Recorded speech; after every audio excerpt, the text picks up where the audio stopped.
السلام عليكم ورحمة الله. غنزيد معكم بعض الدوال العددية لتحديد مجموعات تعريفية. مثلا اف لي اكس يقال اكس زائد 8 على جوج القيمة المطلقة لإكس زائد 1 ناقص 6. مثلا في هذا المثال تحديد مجموعات التعريف ديال الدالة اف ديال اف يساوي اكس ينتمي الى ار بحيث ما يوجد بالمقام اللي هو جوج القيمة المطلقة لإكس زائد 1 ناقص 6 يجب أن يكون خالف صفر. مزيان. الآن يساوي إكس ينتمي إلى ار بحيث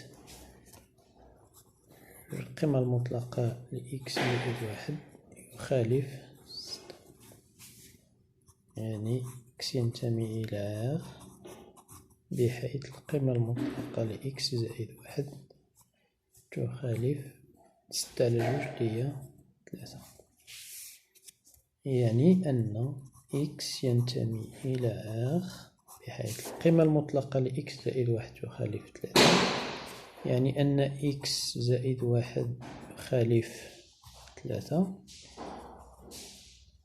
أي إكس زائد 1 يخالف ناقص 3، يعني أن إكس ينتمي إلى ار بحيث إكس يخالف 3 ناقص 1 اللي هي جوج و إكس يخالف ناقص 3 ناقص 1 اللي هي ناقص 4. مزيان. لاحظوا الآن أن مجموعة التعريفية هي ار محرومة من العدد ناقص 4 ثم من 2. كتابة المجموعة التعريفية على شكل مجالات تبدأ من ناقص لا نهاية حتى لناقص 4 لا ينتمي. اتحاد غتبدأ كذلك من ناقص 4 حتى ل2 لا ينتمي. اتحاد 2 حتى زائد لا نهاية كذا. هذه هي مجموعة التعريف ديال هاد الدالة. ثم بالنسبة للدالة الثانية مثلا جي لإكس يساوي إكس زائد 1 على إكس ناقص 4 زائد 1 على إكس عامل لإكس زائد جوج. لاحظوا هاد الدالة كذلك مجموعة التعريف ديالها هي دي لي جي يساوي إكس ينتمي إلى ار بحيث إكس ناقص 4 يخالف الصفر، ثم كذلك إكس عامل لإكس زائد جوج يخالف صفر. الآن يعني أن إكس ينتمي إلى ار بحيث إكس يخالف 4 إكس يخالف صفر إكس يخالف ناقص جوج. لاحظوا الآن مجموعة التعريف ديال هاد الدالة جي اللي هي ار محرومة من الأعداد اللي هي صفر وبين ناقص جوج ثم صفر ثم 4. الآن الكتابة هذه وين نترجموها على شكل مجالات، يعني ناقص لا نهاية حتى العدد ناقص جوج، اتحاد ثم من ناقص جوج حتى العدد صفر، اتحاد ثم من صفر حتى ل4 ثم من 4 حتى زائد لا نهاية. لاحظوا هذه هي مجموعة التعريف ديال الدالة. غير خصكم تنتبهوا هنا إلا بغيتو تكتبوا هذه المجموعة على شكل مجالات. فوالا. دونك هادو جوج ديال الدوال. نزيدكم الدالة الثالثة بالنسبة للدالة رقم 3 اللي هي مثلا الدالة اش لإكس يساوي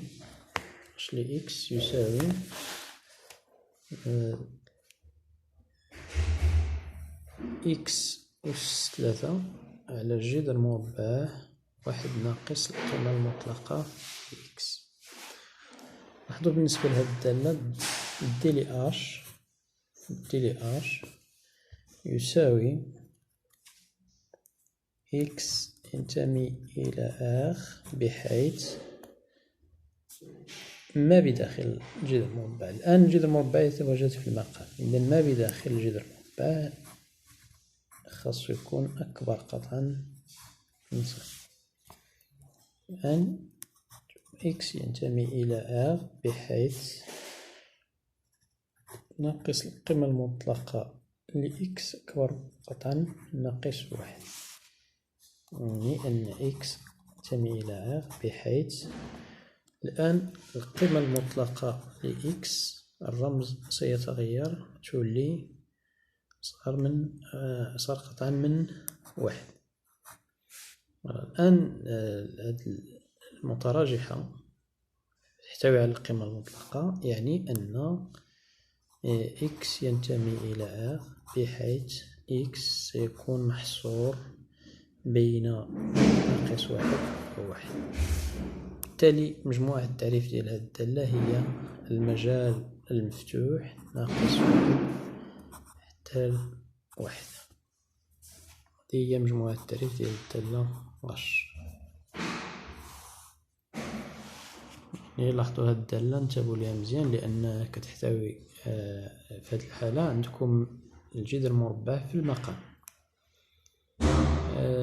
كذلك بالنسبة كالي إكس دالة أخرى، مثلا كالي إكس يساوي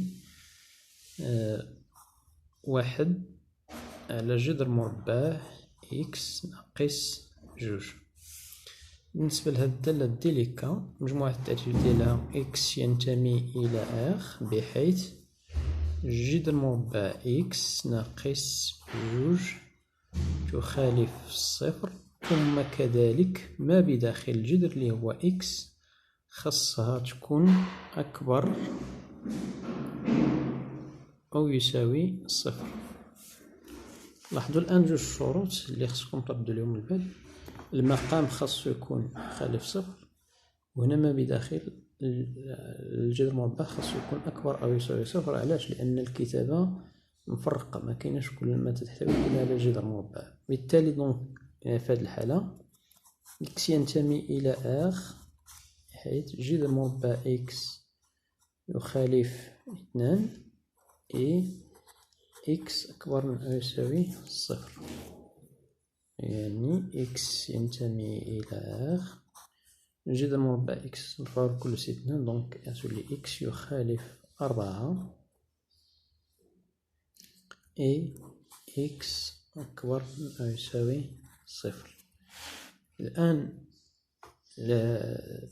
مجموعة التعريف ديال هاد الدالة خص تردو البال، لأن هنايا تنخدم فقط من 0 حتى لزائد لا نهاية، وغنحيد العدد 4. يعني ماذا؟ يعني أن مجموعة التعريفات تبدأ من 0 حتى ل4 لا ينتمي اتحاد 4 حتى لزائد لا نهاية. يعني كنخدم في الجزء الموجب ديال آخ، ثم كنستثني العدد رقم 4. هذا فيما يخص بالنسبة للتداول. إلى موعد آخر إن شاء الله.